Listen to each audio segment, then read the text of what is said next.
अज्ञानतिमिरान्धस्य ज्ञानाञ्जनशलाकया चक्षुरुन्मीलितं येन तस्मै श्रीगुरुवे नमः। श्रीचैतन्यमनोभीष्टं स्थापितं येन भूतले स्वयं रूपा कदा मह्यं ददाति स्वपदान्तिकम्। मैं घोर अज्ञान के अंधकार में उत्पन्न हुआ था और मेरे गुरु ने अपने ज्ञान रूपी प्रकाश से मेरी आंखें खोल दी। मैं उन्हें सादर नमस्कार करता हूँ।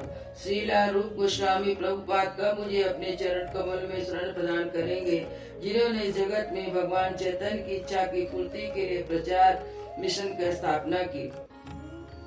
वंदे हम श्री गुरु श्री युक्त पद कमलम श्री गुरु वैष्णवं च श्री रूपम साग्र जातम सगणा रघुनाथम वितम तम सजीवम साद्वैतम सावधूतम परिजन सहितम कृष्ण चैतन्य देवम श्री राधा कृष्ण पादान सगणा ललिता श्री विशाखान्विताश्च। मैं अपने गुरु के चरण कमलों को तथा समस्त वैष्णव के चरणों को नमस्कार करता हूँ। मैं श्रीला रूप गोस्वामी तथा उनके अग्र सनातन गोस्वामी एवं साथ ही रघुनाथ दास, रघुनाथ भट्ट और गोपाल भट्ट एवं शील जीव गोस्वामी के चरण कमलों को सादर नमस्कार करता हूँ। मैं भगवान श्री कृष्ण चैतन्य तथा भगवान नित्यानंद के साथ अद्वैत आचार्य गदाधर श्रीवासा अन्य पार्षदों को सादर प्रणाम करता हूँ। मैं श्रीमती राधा रानी तथा कृष्ण को श्री ललिता एवं श्री विशाखा सखियों सहित सादर नमस्कार करता हूँ। हे कृष्ण करुणा सिंधु दीन बंधु जगतपते गोपेशा गोपिका कांता राधा कांता नमस्तुते। हे कृष्ण आप दुखियों के सखा तो सृष्टि के उद्गम है, आप गोपियों के स्वामी तथा राधा रानी के प्रेमी है। मैं आपको सादर प्रणाम करता हूँ। तप्त कांचन गौरांगी राधे वृंदावनेश्वरी विश्वानुसुते देवी प्रणमामि हरिप्रिये। उन राधा रानी को प्रणाम करता हूँ जिनकी शारीरिक कांति पिघले सोने के सदृश है, जो वृंदावन की महारानी है। आप राजा वृषभानु की पुत्री है, भगवान कृष्ण को अत्यंत प्रिय है। वांछा कल्पतरुभ्यश्च कृपा सिन्धुभ्येव च पतितानां पावनेभ्यः वैष्णवे नमो नमः।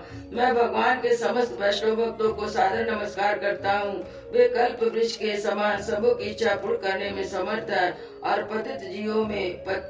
पतित जीवात्माओं के प्रति अत्यंत दयालु है। श्री कृष्ण चैतन्य प्रभु नित्यानंद श्री अद्वैत गदाधर श्रीवासादि गौर भक्त वृंद। मैं श्री कृष्ण चैतन्य प्रभु नित्यानंद श्री अद्वैत गदाधर श्रीवास समस्त भक्तों के को सादर प्रणाम करता हूँ। हरे कृष्ण कृष्ण कृष्ण हरे हरे, हरे राम राम राम हरे हरे। श्रीमद् भगवद गीता अध्याय 1 श्लोका नंबर 23।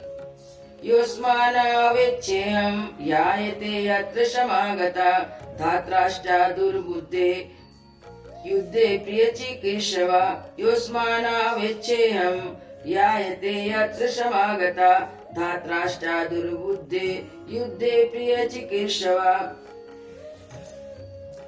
योस्मानाम युद्ध करने वाले को, अवेच्छे देखूं, अहम मैं, ए जो, एते वे, अत्र यहाँ, समागता एकत्र, धृतराष्ट्र के पुत्रों की, दुर्बुद्धि युद्धे युद्ध में, प्रिय मंगल भला, चिकित्सा चाहने वाले। शब्दार्थ मुझे उन लोगों को देखने दीजिए जो यहाँ पर धृतराष्ट्र के दुर्बुद्ध पुत्र दुर्योधन को प्रसन्न करने की इच्छा से लड़ने के लिए आए हुए हैं। तात्पर्य यह सर्वविदित था कि दुर्योधन अपने पिता धृतराष्ट्र की साठगांठ से पापपूर्ण योजना बनाकर पांडवों के राज्य को हड़पना चाहता था। अतः जिन समस्त लोगों ने दुर्योधन का पक्ष ग्रहण किया था उसी के समान धर्मा रहे होंगे। अर्जुन युद्ध प्रारंभ होने के पूर्व यह जान लेना चाहता था कि कौन कौन से लोग आए हुए हैं, किंतु उनके समझ समझौता का प्रस्ताव रखने की अब कोई योजना नहीं थी। यह तो तथ्य था कि वह उनकी शक्ति का जिसका उसे सामना करना था, अनुमान लगाने की दृष्टि से उन्हें देखना चाह रहा था। यद्यपि उस समय अपने विजय का विश्वास था, क्योंकि कृष्ण उसके बगल में विराजमान थे। संजय वाचा एवं मुक्तो ऋषिकेशो गुडाकेशेन भारता सेनयोरुभयो मध्ये स्थापित्वा रथोत्तमा। एवं युक्तो ऋषिकेशो गुडाकेशेन भारता सेनयोरुभयो मध्ये स्थापित्वा रथोत्तमा।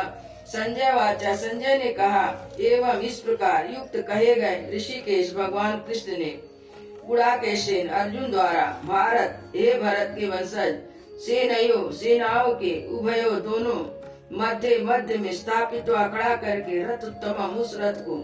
संजय ने कहा, हे भरतवंशी अर्जुन द्वारा इस प्रकार संबोधित किए जाने पर भगवान कृष्ण ने दोनों दलों के बीच में उस उत्तम रथ को लाकर खड़ा कर दिया। तात्पर्य, इस श्लोक में अर्जुन को गुड़ाकेश कहा गया है।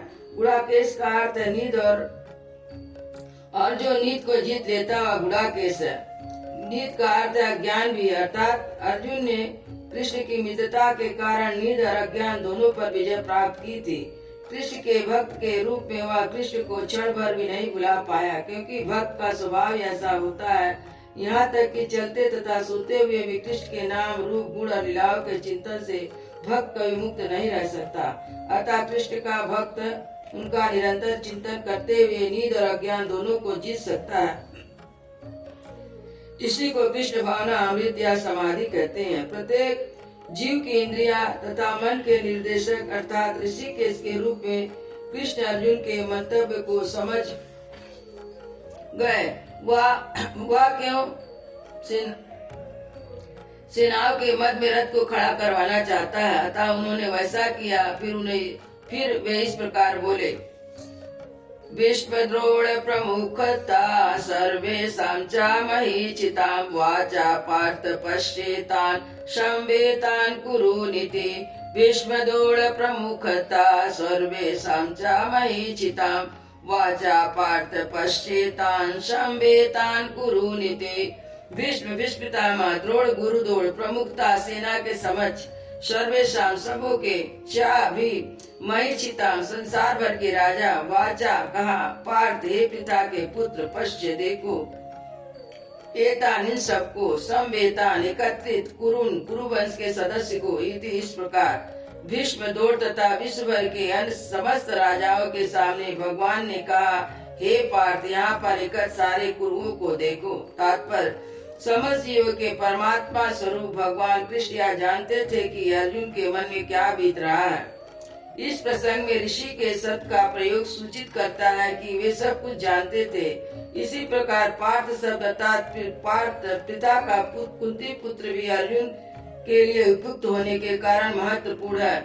मित्र के रूप में अर्जुन को बता देना चाहते थे कि चूंकि अर्जुन उनके पिता वासुदेव की बहन पिता का पुत्र था, इसलिए उन्होंने अर्जुन का सारथी बनना स्वीकार किया था।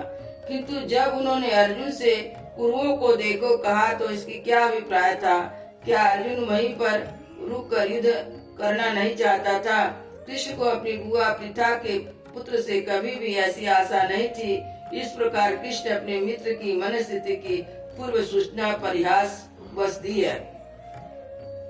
तत्र अपश्यत स्थितान् पार्था पितरनतः पितामहान् आचार्यान् मातुलान् भ्रात्रान् पुत्रान् पौत्रान् सखीन् तथा ससुरान् सुहृदश्च वासेनरोयुभयोरपि। तत्र अपश्यत स्थितान् पार्था पितरनतः पितामहान् आचार्यान् मातुलान् भ्रात्रान् पुत्रान् पौत्रान् सखीन् तथा ससुरान् सुहृदश्च वासेनयोरुभयोरपि। तत्र वहाँ अपश्यत देखा स्थितान खड़े पार्थ ने पितरों को, चाचा ताऊ को, अथा भी पितामह को, आचार्यान शिक्षकों को, मातुलान मामाओं को, भातुरान भाइयों को, पुत्रान पुत्रों को, पौत्रान पौत्रों को, सखीन मित्रों को और ससुरान ससुर को, सुहृदय शुभ चिंतकों को तथा भी एवं निश्चय ही सेनाओं के दोनों पक्षों को अपनी मतलब सहित। अर्जुन ने वहाँ पर दोनों पक्षों के सेनाओं के मध्य में अपने चाचा ताऊ, पितामह, गुरुओं, मामाओं, भाइयों, पुत्रों, पौत्रों, मित्रों, ससुरों और शुभ चिंतक को देखा।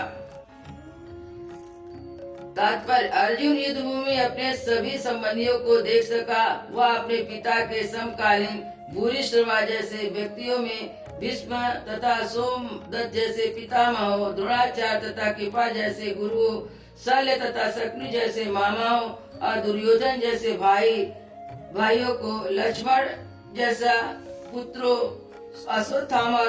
अश्वत्थामा जैसा मित्रों एवं अंकित वर्मा जैसा शुभ चिंतकों को देख सका। वह इन सेनाओं को भी देख सका जिनमें इनके मित्र थे। ताम समीक्षांस कौन्ते सर्वान् बंधून् अवस्थितान् कृपया पर्याविष्टो विसीदन्तीम् अब्रवीत्। तान् समीक्ष्य स कौन्ते सर्वान् बंधून् अवस्थितान् कृपया पर्याविष्टो विसीदन्तीम् अब्रवीत्। तान उन सबको समीक्ष देखकर सा मतलब वह कौन्ते कुंती पुत्र सर्वान सभी प्रकार के बंधु संबंधियों को अवस्थितान स्थिता कृपया दयावश पर्या अत्याधिक अविष्टा अभिभूत विसीदन शोक करता हुआ इदम इस प्रकार अप्रवित बोला। जब कुंती पुत्र अर्जुन ने मित्रों तथा संबंधियों को इन भिन्न भिन्न श्रेणियों को देखा तो करुणा से अभिभूत हो गया और इस प्रकार बोला। अर्जुन वाचा दिष्टवं स्वजनं कृष्णं युवस्सुं समुपस्थितां सीदन्ति मम गत्राणि मुखं च परिशुष्यति दिष्टं स्वजनं कृष्णं समुपस्थितां सीदन्ति मम गत्राणि मुखं च परिशुष्यति। अर्जुन वाचा अर्जुन ने कहा दृष्ट्वा देखकर इमम इन सारे स्वजन संबंधियों को कृष्ण हे कृष्ण युवसुम युद्ध की इच्छा करने वाले समुपस्थितम उपस्थित सीदंती कांप रहे हैं मम मेरे गात्राणी शरीर के अंग मुखम मुंह चा वे परिशुष्यति सूख रहा।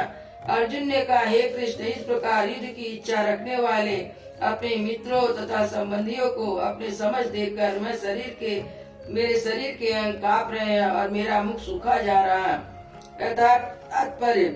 अर्थात भक्ति के युक्त मनुष्य में भी सारे सद्गुण रहते हैं जो सत्पुरुष या देवताओं में पाए जाते हैं, जबकि अभक्त अपनी शिक्षा और संस्कृत के द्वारा भौतिक योग्यता में चाहे कितना ही उन्नत क्यों न हो उन्हें ईश्वरीय गुणों से विहीन होता है।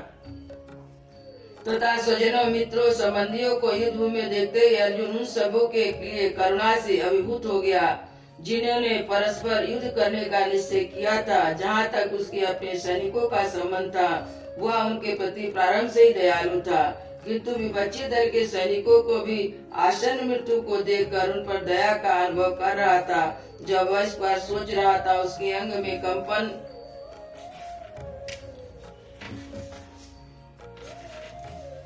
होने लगा और मुंह सूख गया। उन सबको युद्धाभिमुख देखकर उसे आश्चर्य भी हुआ और सारा कुटुंब अर्जुन के संग संबंधी उससे युद्ध करने आए थे। यद्यपि इसका उल्लेख नहीं है किंतु तो भी सहज अनुमान लगाया जा सकता है कि न केवल उनके अंग कांप रहे थे मुख भी सूख रहा था, यद्यपि वह दयावश रुदन भी कर रहा था। अर्जुन के ऐसे लक्षण किसी दुर्बलता के कारण नहीं यद्यपि हृदय की कोमलता के कारण थे जो भगवान के शुद्ध भक्त का लक्षण है। अतः कहा गया यस्याति भक्तिर्भक्त्वा किंचिना सर्वगुणे ही तत्र समासते सुरा हरा वा भक्तस्य कुतो महत्गुणा मनोरथेन सते धावतो वही। जो भगवान के प्रति अविचल भक्ति रखता है उसमें देवताओं के सद्गुण पाए जाते हैं, किंतु जो भगवत भक्त नहीं है उसके पास भौतिक योग्यताएं ही रहती है जिनका कोई मूल्य नहीं रहता। इसका कारण यह है कि मानसिक धरातल पर भी मंडराता रहता है, ज्वलंत माया के द्वारा अवश्य आकृष्ट होता है। हरे कृष्णा।